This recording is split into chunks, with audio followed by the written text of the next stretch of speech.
Thank you, everybody, for coming. We're actually going to start now with apologies for being a little bit late, and we're going to rattle through quite a lot of content. I've closed the doors because it's very noisy outside. And without more ado, I'm going to hand the microphone over. Hello, everyone. There are small islands everywhere. I think of you often. Many of you swims in oceans of water and have been happy to do so for aeons, until now. Now the sea of time has lapsed at your shores, and time is ebbing away as you float suspended, without life buoys or influence over waves that are drowning. The melting ice, the rising waters. Where is the lifeboat? How many will it hold? Will it be overwhelmed by the swell as you abandon the ship of your life in search of safe harbor? Will the drawbridge of safety be drawn up as you float ideas of salvage or rescue? Will the hands that are drowning, not waving, be hoisted from the flood? I was born on the small island of St. Kitts and Nevis. Now I inhabit a big one, Great Britain, where the power of the Industrial Revolution gave birth to material consumption. Like a pendulum, global consumption has swung to its zenith. It is way past time for the tide of consumer souls to drain and flow a spirit level that slakes our thirst without submerging us. Or the earth will witness such movement of small islands to big as no ark could accommodate. The water of times are storming. To keep small islands safe, let the big ones learn to live smaller. Yours sincerely, Tyrone Huggins.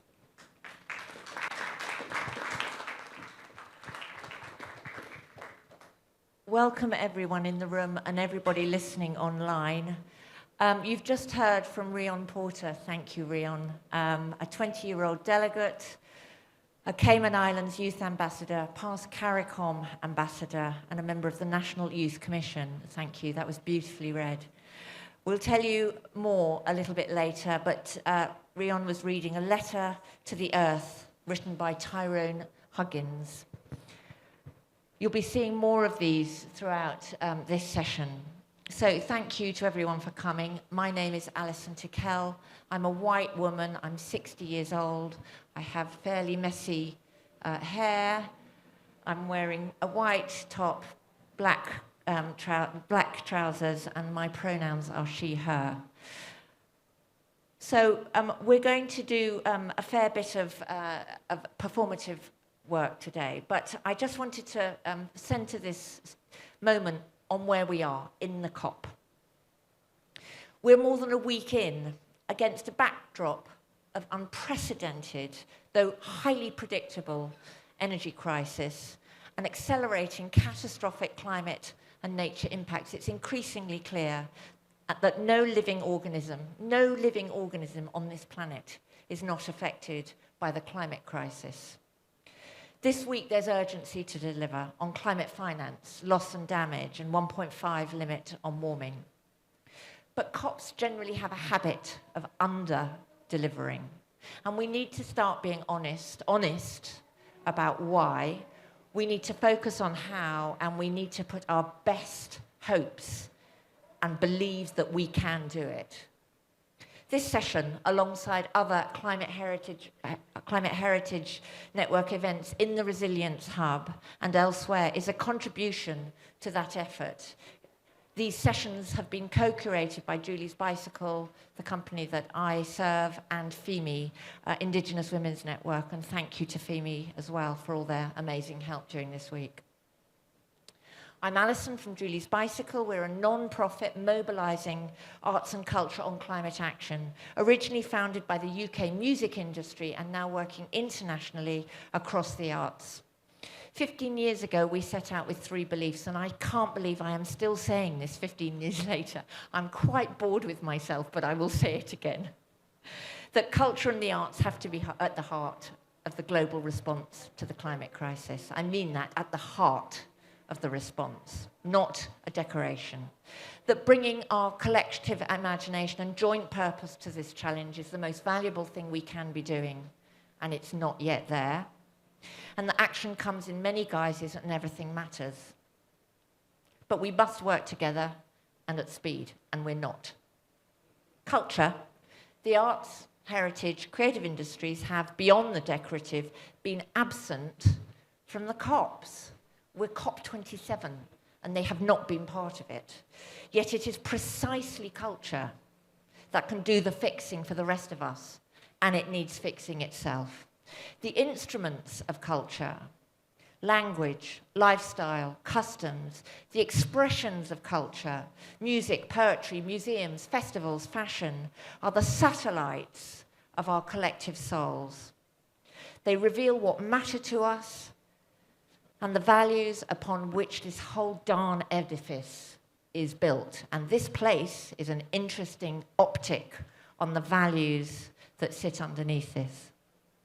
It's worth noting that if the 636 fossil fuel representatives in this space now were a country, it would be the largest delegation at COP27. Since when were fossil fuels the answer to climate change?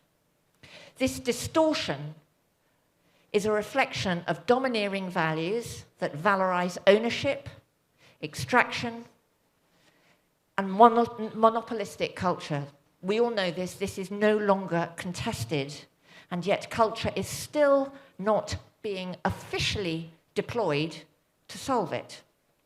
So solutions, and there are many, are reliant on the goodwill and conviction of grassroots creative activists, small enterprises, indigenous communities, and networks such as the Climate Heritage Network, which are driving change.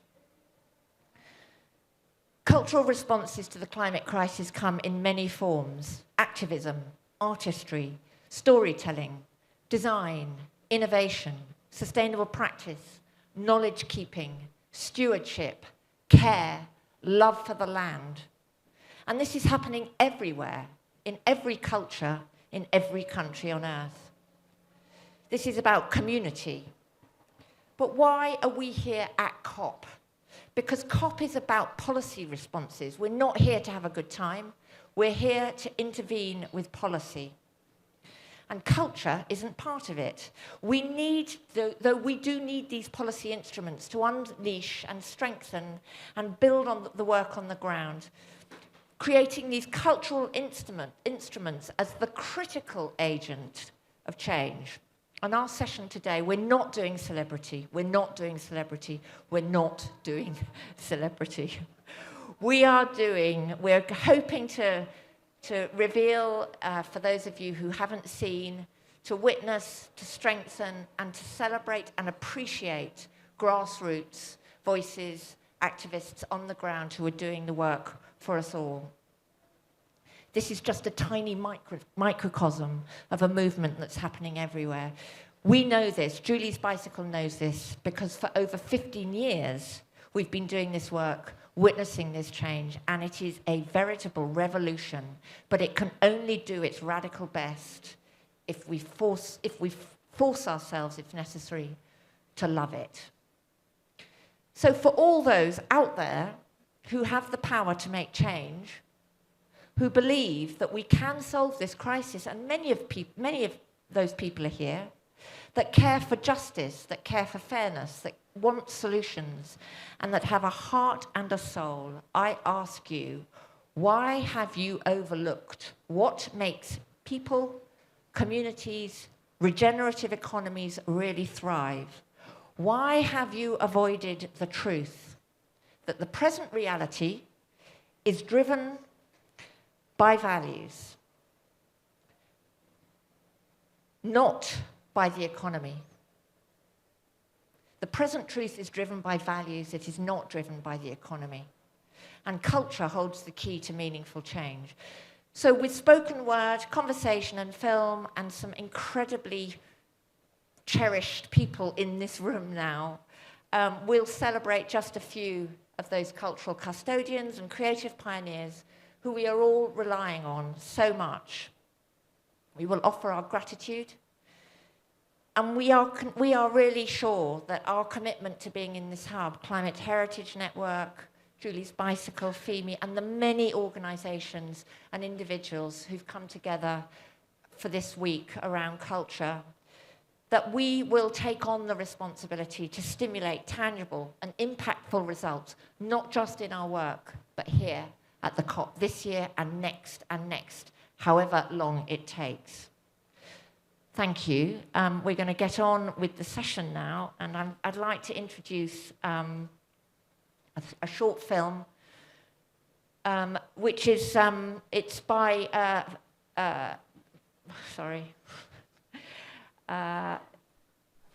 yes, Fanny, who is, sorry, I've got my notes all messed up. Fanny is a nomadic activist who grew up in Canada. She's a descendant of families from Gaspésie, Quebec, and Morocco. She's exhibited in Brazil, Chile, Guatemala, Senegal, the US, and numerous First Nation territories. Each creation bears the name that she does of Aisha, meaning the one that lives. Thank you.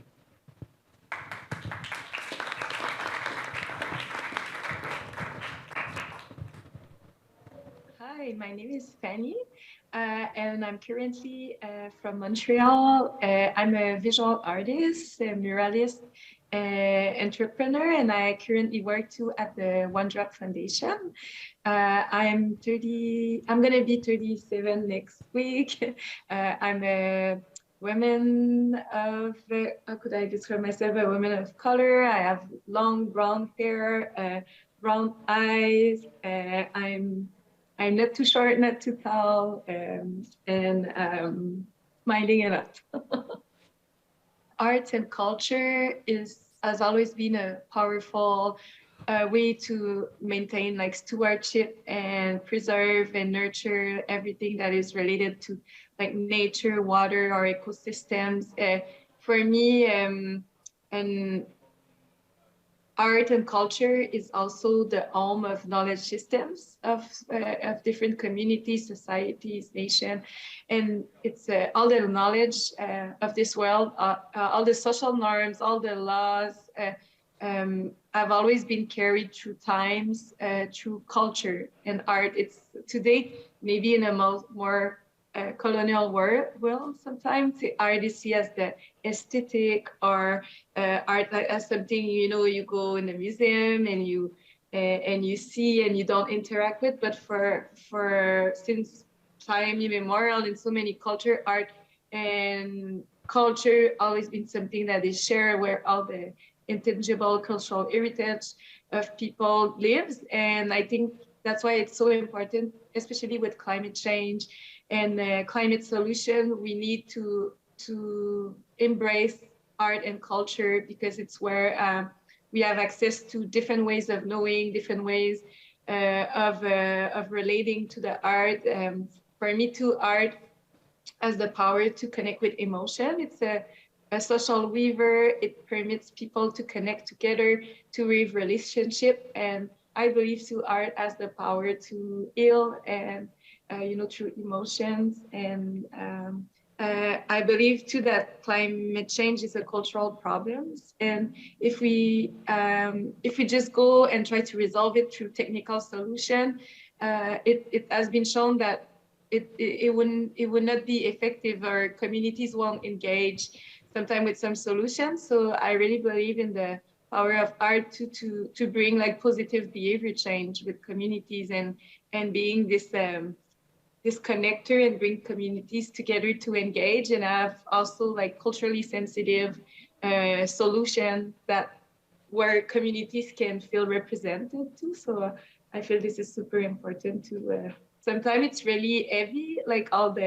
when we see the issues, it's people feel disempowered, there's fear, there's this sense of like that we don't have the power to change things. And I feel that when you're engaged, you bring like a theater, you bring music, you bring art, and then you bring an excitement. And I think that it's when you have a motivator like that you can move forward, and it helps to.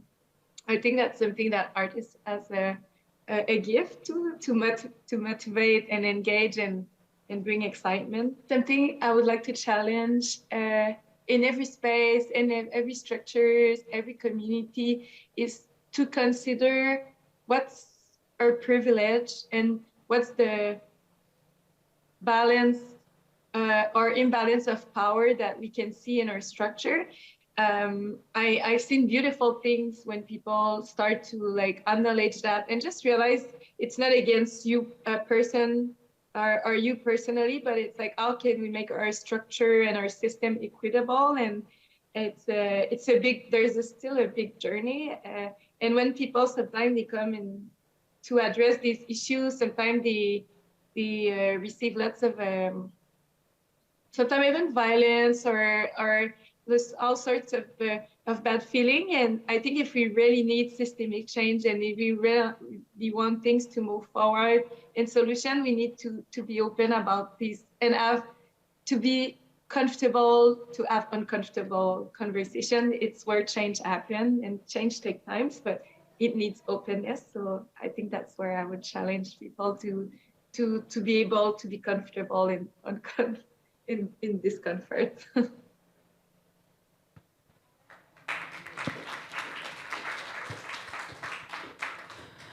My name is Mariala Tejerina.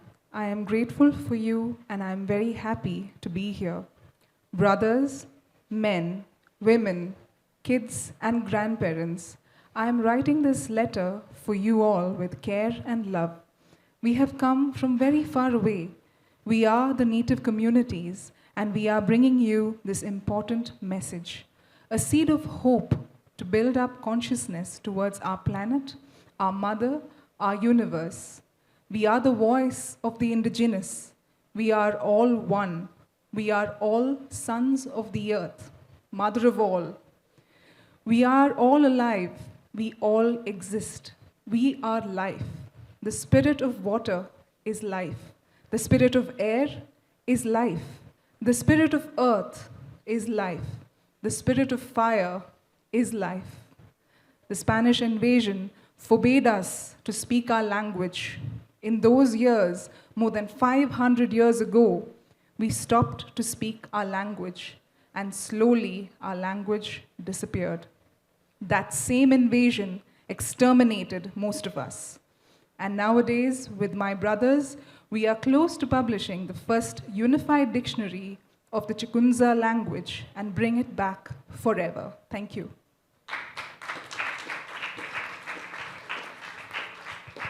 Thank you very much. We're just going to now show a short film. We'll give you details of all the letters to the earth at the end of the session, and thank you so much, Sheree, for reading it. So this film is a film commissioned as part of a program of events called Season for Change, which took place in the UK across 2020 and 21, right in the heart of the COVID crisis. We commissioned somebody called Love Sega to write and make a short song about the effects of pollution in London. It was stimulated by the death of a young girl called Ella Kissy Deborah, who was the first, it's the first recognition that this child died from an asthma attack stimulated by pollution. And this is Love Sega's response.